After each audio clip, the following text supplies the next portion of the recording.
Da-dum, da-da-dum, da-da-dum, da-da-da-da-da-dum, da-da-da-da-da-dum. What does that even mean, Bowers Game Corner? Oh, hi there, YouTube! I'm back again today for another game review, not special expansion review. And today I'm very excited to check out the Manhattan Project Energy Empire from Minion Games. It's for 2 to 5 players. Ages 10 plus, will take about 1 to 2 hours to play. And the Manhattan Project Energy Empire is not an expansion to the Manhattan Project, but it's actually a spin-off game, another worker placement game where you're going to be trying to keep energy clean, keep your environment clean, you work your way to the top of the UN, and of course convert cubes to money and do all sorts of various different worker placement things like that. But is it good? Let's open it up and I'll tell you. Alright then, we're going to take a look at what you're going to get inside of the Manhattan Project Energy Empire. As I always like to mention, this is the promotional copy in front of me, so take everything you see here with a grain of salt. First and foremost, we have a handy-dandy rule booklet. It's 22 pages, double-sided, full color, full of pictures, illustrations, and examples, and it is fantastic. It's very easy to read. You can read it without having the components in front of you and figure out how the game works, which is always a good thing. Big thumbs up on that. So in the Manhattan Project Energy Empire, you are going to be trying to get the most victory points by placing your workers around various different spots of the board, moving yourself up the UN chart, not polluting your environment, gaining power, gaining special achievements, and doing all sorts of different things. As you can tell, there is a lot of stuff going on with this game. So I am going to try and do my best to go over the components, go over the different spots on the board, and the different ways you are going to be able to score points and eventually win the game. So first, component-wise, we'll start with the components. Everybody's going to have this nice little board in front of you, which is going to be very, very useful. It's going to keep track of a lot of things. It's going to keep track of your workers, your achievements, because this is one of the ways you'll be able to score points. You'll have your own personal achievements that only you will be trying to complete, and they will be secretive. You're going to have your environment here, and your environment can get polluted, can and will get polluted in numerous different ways. And those pollutions are going to cost you victory points, not only at the end of the game, but also during the game, when various different global impact cards come up. And we'll talk about more about those later. Also, you might notice that there's some oil drips right there. That's because you'll be able to drill for oil in certain spots, which will help you oil, which you'll be able to convert into dice, which is a nice segue to dice, right from me. So, there's going to be 5 kinds of dice in the game, and these are the dice that come in the prototype. But as you can see, they're D6 dice, standard D6 dice. And some of these are going to give you power. Now, power is not going to allow you to do all the stuff on the board, but it is going to allow you to go on various different spots. So let me make an example. So let's say this red guy is on this spot right here, and blue guy wants to go here. Well, in most worker placements, he would just be blocked. However, in this game, the blue guy could turn around. He could put 1 energy token on top of his worker, and bada boom, now he could go to that spot. Now the next person that would want to go there, likewise, would have to put 2 energy on top of it along with their worker to go there.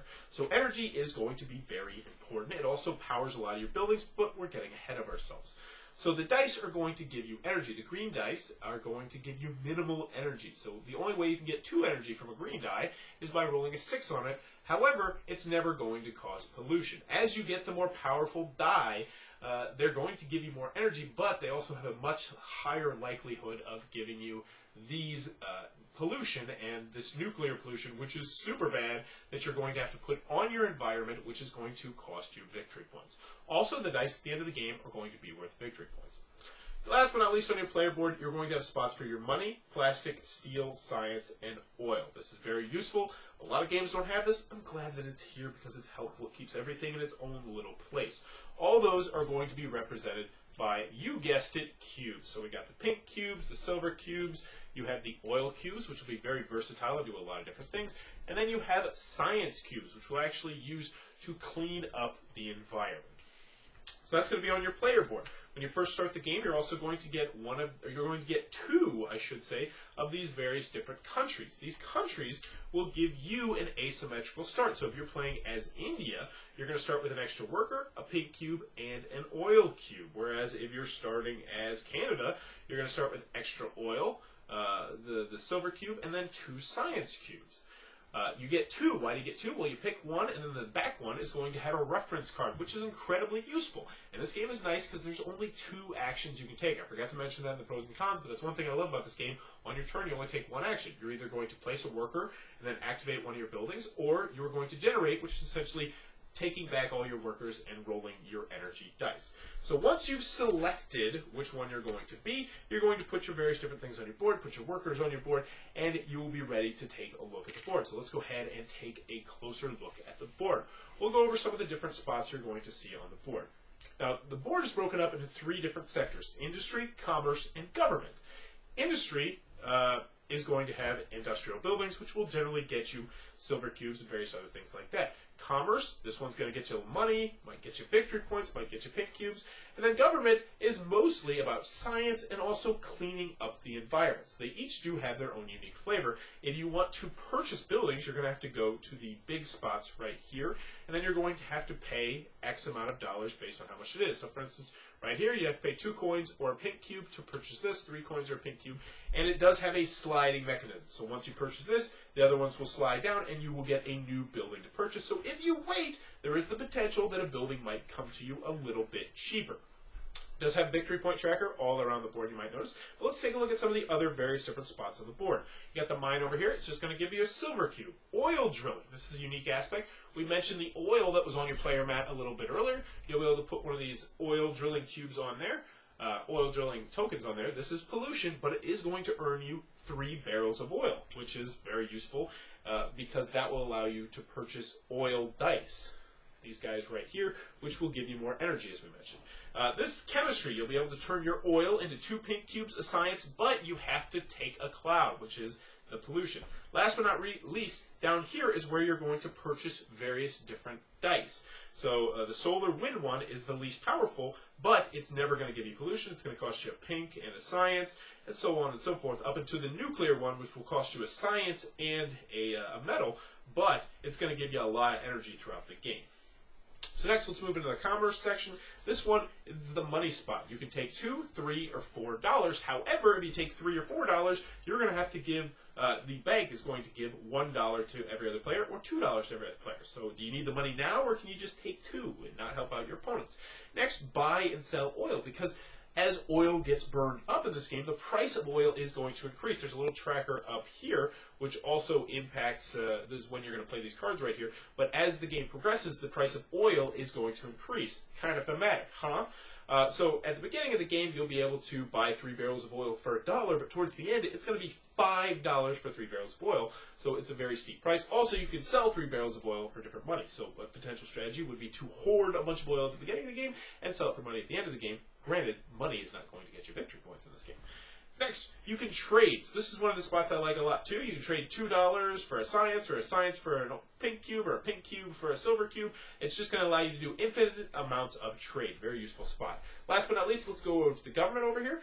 We'll start over here. This one's going to allow you to turn one of your science tokens in, and you'll be able to clean up 2 spots on your environment board. Now, if you have nuclear pollution, that means you'll be able to turn it over once, and then get rid of it completely, or you can turn it over once and then get rid of another pollution. Essentially, the nuclear pollution is going to be, you're going to have to do 2 to it. Next, you'll be able to train another worker. 3 coins will let you train 1 worker and also give you a pollution. And then scientific research. That's going to give you one of the science tokens, and it's also going to let you look at these cards. 6 times throughout the game, these cards are going to get flipped. They'll do various different things. Generally, they will look like this. So you will score X amount of victory points. Everyone will, based on which location on your environment is clean. So some will have forests, some will have oceans, and some will have the sea right there. You will then wipe out this entire row of buildings and get 3 new buildings. And then each player chooses to gain 1 worker or 5 victory points in this particular example. For this one, each player gains $2 and then may trade as he or she were using the trade location. However, as you progressively get later in the game, you'll start getting late global impact cards, which generally tend to be worse. So each player chooses 3 pollution tokens in their environment and turns them over to become nuclear contamination. Oh no! So things are going to get worse as you progress through the game. Now those are going to be kept track of up by this little guy right here. This is going to trigger the end of the game. You're going to have X amount of pollution up here in all the different spots. And when a card tells you to take pollution, you're generally going to take it from up here. And once it is completely ran out in a stack, you would flip over this card and everyone would have to deal with that. Once you flip over the last one, everyone will get 1 more turn and then the game will end. So that also is going to keep track of the price of oil as well. So I think we went over all the different spots on the board where you can place your workers. Last, let's look at the United Nations, and then we'll get into the achievements. So the United Nations is a good way to score points. And you're racing. You're racing with all the other players. So if you go here first, if you're here at the end of the game, you'll get 4 points, 8 points, 12 points, 15 points, 17 points. Everyone's going to have a little token they're going to be moving around this track. You'll be able to move the track up by spending your, for this particular guy, spending a pink and a silver, and spending one of your tokens, and then you'll be able to move yourself up on the track.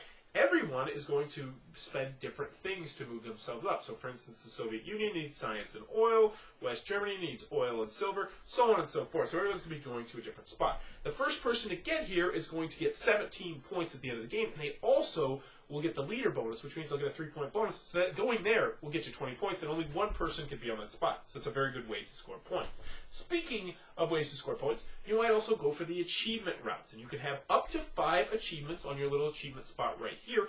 And this one, at the end of the game, you want to have 5 energy in your reserve. If you do that, you'll gain 5 points. And you can gain up to 5 points on each achievement, and you can have up to 5 achievements. So max you're going to get from achievements is 25 points, which is still a lot of points. This one, award winning. So if you have 5 achievements, you get 5 points. If you have 4 achievements, you get 4 points. Wealth. So if you have $10, so for every $2, you're going to get a point. So every person is going to be trying to collect different things, potentially not polluting different areas based on what their achievements are. So, what are you going to do on your turn? And then we'll get into how the scoring works and how you win the game. So on your turn, generally what you're going to do is you're going to place a worker on a spot. And then if you have a structure that you've purchased before, you will activate that structure by either placing a meeple or an energy on that. Or some of them will require 2 meeples/energy. But you can do both of those on your turn. So potentially you can take an action and then you can activate any or all of your buildings as long as they are of the same color. So for instance, if I had this small steel mill in front of me and I placed my worker in the commerce section, I could not activate it. Likewise, in the government section, I could not activate it. However, if I played it anywhere over here in the industry section, I would be able to activate it. So for instance, if I had both of these buildings in front of me, I had one commerce and one industry, and I played a government location, I couldn't activate either of these. If I played in a commerce location, I could only activate the commerce, so on and so forth. Woo! Second action you can do is you can generate. And the first thing you can do is I mentioned these achievements and how valuable they are. How do you get the achievements? You start with one when you first start the game, but there's also going to be a buy row here, but you can only spend either 2 people, 2 energy, or a combination of the 2 during the generate phase to get them. So for instance, this is where you're looking down and you might say have an extra worker and an extra energy sitting right here. And you're like, there's not really a spot I want to go to right now or that I can afford to go to. So on your turn, you might decide to do the generate action, which means the first thing you're going to do is you're going to claim an achievement, as long as you had at least 2 of something. So you might say, oh, all my forests are healthy, so you know what, I'm going to go ahead and claim this, put face down my achievement piles, flip over a new one, and then I would continue on my merry way with the generate phase. You're going to take all your workers off the board, which then means that different spots might get cheaper, which some people might potentially wait for other people to go to for it to get cheaper. You're going to return your workers to your board, discard all your extra energy, so if you don't use it, you know what I'm saying here. Then you're going to refine oil to gain temporary dice. So we talked about how you could purchase some of these dice throughout the game. And generally, when you purchase dice, well, not generally, when you purchase dice, you get to keep them throughout the game. So you might have this yellow dice, you might have this blue dice. When you purchase those are yours for the rest of the game. Those are always going to produce energy for you every single time you generate. Now you also have the option to turn 0, well I guess it's 0, to turn up to 4 of your oil cubes into the special oil die, which are these ones right here, which will gain you more energy. However, since you're burning through the oil, it's not renewable, you'll have to put those dice back when you're done. You roll all those up, you'll collect X amount of energy, you'll collect all your workers back up here, and that would be the end of your turn. So how do you win the game? How do you score points? And then we can get out of here. So structures, when you take a structure, some of them are just going to give you victory points at the end of the game. All of them, in fact, are going to give you victory points at the end of the game. Like this one's going to give you 3. Some of them will also give you pollution when you purchase. So this iron mine is going to give you 4 victory points at the end of the game, but it's also going to make you pollute one of your trees. So those are some of the ways you're going to get victory points. You're also going to gain victory points for all the dice that you have in front of you. Not the energy, not the coal oil dice, but the dice that you purchased. 2 points for those. You'll get points for how far you are on the United Nation track, and whoever's first is going to get the 3-point bonus. You'll tally up all the points that you have for your achievement, so a maximum of 25. And then the environment. So you're going to get 1 point for each spot in your environment, which is unsullied. And then also, you're going to get a column bonus for the 3rd, 4th, and 5th row if those are clean. Whoever has the most victory points will be the winner of the game. There's a tiebreaker. You see whoever has the most resources. And that, in a nutshell, is how you're going to play the Manhattan Project Energy Empire. Alrighty then, the Manhattan Project Energy Empire coming to a Kickstarter near you very, very soon. I'll be sure to post a Kickstarter link down below. What are my final thoughts? Let's go to the pros. Let's go over the cons. First, on the con side, the game is not going to be for everybody. It is still a worker placement game. So if you don't like worker placement games, it might not be for you. Even though I will say this one does have a lot more twists and turns than your typical worker placement game. Also, 2 players was my least favorite player count with this game. 5 players dragged on a little bit too long. Just a little bit. Not too much, but a little bit too long. But 2 players, it just didn't have as much tension as 3, 4, and 5 players. Now, it was not a bad game, but they try and fix that by placing a neutral color worker on the different building locations, which is a good way to kind of mitigate that, but still, at the same time, I really enjoyed the little tiny elements of Take That, where you would place extra energy on top of your worker just to block other people, or maybe you would extend your round just a little extra turn so you could block somewhere from going somewhere, and I like that aspect, and you lose a little bit of that in a 2-player game, but still fun with 2 players. Just saying higher player counts were my favorite player counts. Also, this game has a steep learning curve. You'll start off saying, yeah, it's a worker placement. You're going to turn cubes into this, but then you're like, you have to explain, oh, but then you need to get these dice because these dice are going to give you power, and the power is going to allow you to play on spots that other people have played on, but it's also going to allow you to power different buildings that you have, but you can play as many buildings as you want, but you have to go to very specific locations, because there's 3 different locations to play specific buildings, so no, you can't play that building. No, you don't have to use your entire turn to play that building, but you have to go here to play that building, and there is a steep learning curve. Once you get over that learning curve, it's a very simple, straightforward game, and it's going to just chug along. But until you get past that learning curve, it is steep. Also, rules, there's a lot of rules in the game. There's a lot of little things that you have to teach, which means your rules explanation is going to take a little bit longer than you might say. It's not just simple as, hey, set this up, we're ready to go. You got to explain everything, and it's going to take you a little bit of time to do that.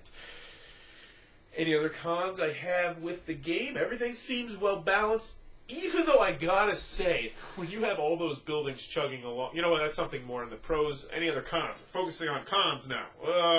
Nothing that I can think of. Moving on to the pros, I really enjoyed Energy Empire. This is a really unique worker placement game, and I like that a lot. I play a lot of worker placement games. It's my favorite genre, and too many of them try to just do the same thing over and over and over and over again. I don't know why I'm going that way. And this game does not. There's just lots of different stuff. I like the different rounds. I like how the rounds work, like the original Manhattan Project, where your round there's not a set amount of rounds, where normally if you have 6 workers and the other guy has 3 workers, then his round is going to be double your round. But no, not in this game, because you can have 2 rounds at the same time he has 1, almost. I also like how the buildings work, how you don't specifically have to use your turn to go to the building, you just have to go to the set location to do that. The United Nation charts, that's really cool, and it turns into this race where you're like, oh man, do I want to end my round sooner so I can potentially bump myself up on the UN race? Like, those are actual decisions you need to make, and then you're constantly looking at the achievement chart, and you're like, oh man, I really want that achievement. There are numerous times when you play this game where you might have 3 things there, and you're like, I only need 2 in order to claim an achievement, but I really want to claim this achievement because I know it's going to give me 5 points at the end of the game. And there's these interesting decisions that you don't have in other worker placement games that you get in this game. I also like how all the different spots work. I love the money spot in particular because you're always baiting people on. Come on, go to that 3 or 4 spot. Go to there. Throw us a little cash. Oh, I did mention one more comment I forgot to mention, is that buildings are a little ho-hum. You know, Lords of Waterdeep, you have some really interesting, cool buildings where you flip them over, you're like, oh, what's that do? These ones, they're all pretty ho-hum, but they make it so it's balanced, which is good. You don't want stuff that's really cool, but really unbalanced, so I understand that. I also love how the dice work. The dice are very interesting and intriguing, and I don't think I've seen this in any other worker placement game, maybe any other game, where you need to focus on getting those dice so you can get the power, or you can just burn the energy. But if you burn the energy, you're going to pollute the environment. You pollute the environment, then you're going to lose victory points. And I like that an awful lot. That's another thing that's really cool. I can't believe I'm saying this, but the theme actually comes across pretty well, which is surprising. You would not expect that about the game, but it does. Oh, I'm going to sell this energy, and it's going to give me all this stuff, or I'm going to burn this energy, and it's going to give me all this stuff. At the same time, it's going to cause pollution, and I like that. If you couldn't tell, I really enjoyed this game. I like the asymmetrical starting points with the different countries that you do. I love the fact that you get two of them, and one has a reference on it, and one has a location, or one has a country on it. So, yes, more companies utilize the back of your cards for useful things like this. Clap, clap, Minion Games. I like the impact cards, the global impact cards. They add a nice little spice to it. I also like the fact that you can peek at them so you can know what's coming. I like that some of them, none of them are too terribly powerful. Some of them are good, some of them are bad. I like that an awful lot. Just overall, I really enjoyed this game. I think if you like medium to heavyweight games, this is a no-brainer. You're going to want to check this out. If you like worker placement games and you like them a little bit more on the complex side, this is a no-brainer. You really need to check this out. If you routinely hit 3, 4, 5 players, plays fantastic at all those players counts. 2 players is not a bad game. I'd say it's a good game, but it does lose some of the tension and the little back and forth you get when stacking energy and whatnot. You get in the 3, 4, and 5 players, but still a good game. So overall, I'm smitten with Manhattan Project Energy Empire. I can't wait to get a final copy of this game with all the bells and the whistles and a nice looking board. Hopefully they hit Kickstarter stretch goals and we're just getting more cool cards, more different countries, all sorts of cool stuff like that. This is a very solid game, one I highly recommend checking out.